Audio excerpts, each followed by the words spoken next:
কাশ্মীর নিয়ে উত্তেজনার মাঝেই এবার ভারতের জম্মু ও কাশ্মীরের রাজৌরি জেলায় নিয়ন্ত্রণ রেখার কাছে ভারতীয় এক সেনা কর্মকর্তাকে গোলা ছুড়ে তার প্রাণ নিয়েছে বিচ্ছিন্নবাদীরা। গত 12 এপ্রিল শনিবার নিরাপত্তা বাহিনী বিচ্ছিন্নবাদীদের অনুপ্রবেশে বাধা দেওয়ার পরে এই হামলার ঘটনা ঘটে বলে জানিয়েছেন কর্মকর্তারা। এমন পরিস্থিতিতে সীমান্তে বেড়েছে উত্তেজনা, এমনকি বড় যুদ্ধের আশঙ্কাও দেখা দিয়েছে। ভারতের কপালে এবার তবে কি অপেক্ষা করছে? জানা গেছে, সীমান্তে প্রাণ হারানো ওই ভারতীয় সেনার নাম কুলদীপ চাঁদ।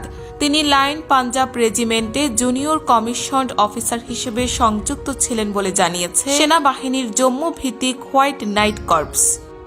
করা এক পোস্টে বলা হয়েছে, the general officer commanding white night corps এবং সব পদমর্যাদা লাইন পাঞ্জাবের সাহসী সেনা কুলদীপ চাঁদের সর্বোচ্চ আত্মত্যাগকে স্যালুট জানাচ্ছে। তিনি বীরত্বের সাথে সুন্দরবনির কেরি বাটাল এলাকায় নিয়ন্ত্রণ রেখা বরাবর একটি কাউন্টার অনুপ্রবেশ অভিযানের নেতৃত্ব দেওয়ার সময় নিজের জীবন উৎসর্গ করেছেন।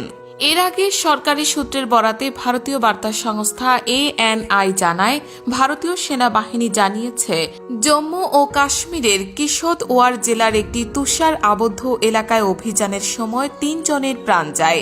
তারা পাকিস্তান ভিত্তিক একটি বিচ্ছিন্নতাবাদী সংগঠনের সাথে জড়িত ছিল বলে দাবি তাদের।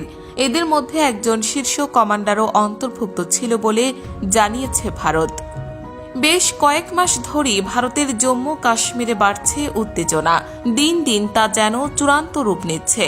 প্রায় প্রতিদিনই অঞ্চলটিতে ঘটছে সংঘাতের ঘটনা। গেল সপ্তাহে ভারতের সংবাদ মাধ্যমগুলো জানায়, প্রকৃত সীমান্ত রেখায় যুদ্ধবিরতি চুক্তির লঙ্ঘন করেছে পাকিস্তানি সেনারা।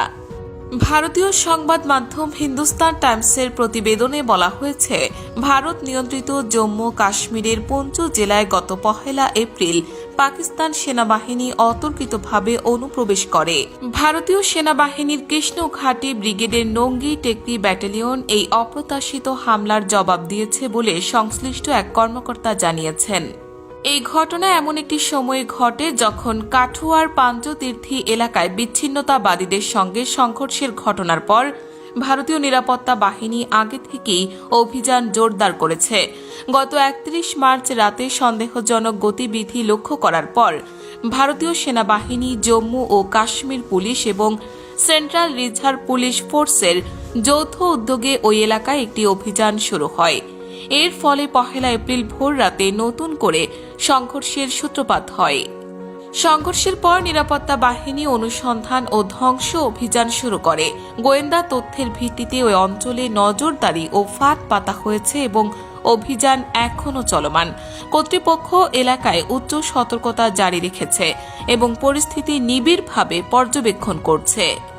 এসব ঘটনায় দুই দেশের আরেকটি যুদ্ধের শঙ্কা যখন তুঙ্গে, তখন গত 10 জুলাই বৃহস্পতিবার ভারত এবং পাকিস্তান সেনাবাহিনীর ব্রিগেডিয়ার পর্যায়ের একটি বৈঠক অনুষ্ঠিত হয়। তবে এর কয়েক ঘণ্টা পরেই সীমান্তে নতুন করে সংঘাতে জড়ায় দুই দেশ।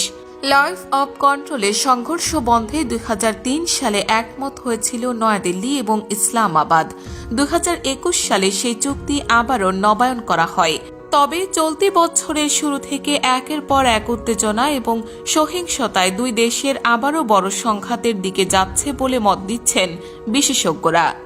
প্রকৃত সীমান্ত রেখা দিয়ে সম্প্রতি অনুপ্রবেশের ঘটনা বেড়েছে। এছাড়াও সীমান্তের বিভিন্ন এলাকা থেকে ব্যাপক পরিমাণ হাতিয়ার উদ্ধারের কথাও জানিয়েছে ভারতীয় বাহিনী। অভিযানে ঘটেছে হতাহতের ঘটনা, আর এসব ঘটনা চূড়ান্ত সংঘাতের আভাস বলে জানাচ্ছেন তারা। কাশ্মীর পরিস্থিতি নিয়ে কখনো স্পষ্ট কোনো বার্তা দেয় না ভারত সরকার, ফলে সেখানকার প্রকৃত অবস্থা অনেকটাই অস্পষ্ট। তবে অঞ্চলটিতে অমিত শাহ, অজিত দোভাল এবং ভারতীয় সেনাপ্রধানের ঘন ঘন যাওয়া আসা এবং বৈঠককে ঘিরে জন্ম দিয়েছে নানা প্রশ্ন। তবে কি অচিরেই বিশ্বে নতুন আরেকটি যুদ্ধের মুখোমুখি হচ্ছে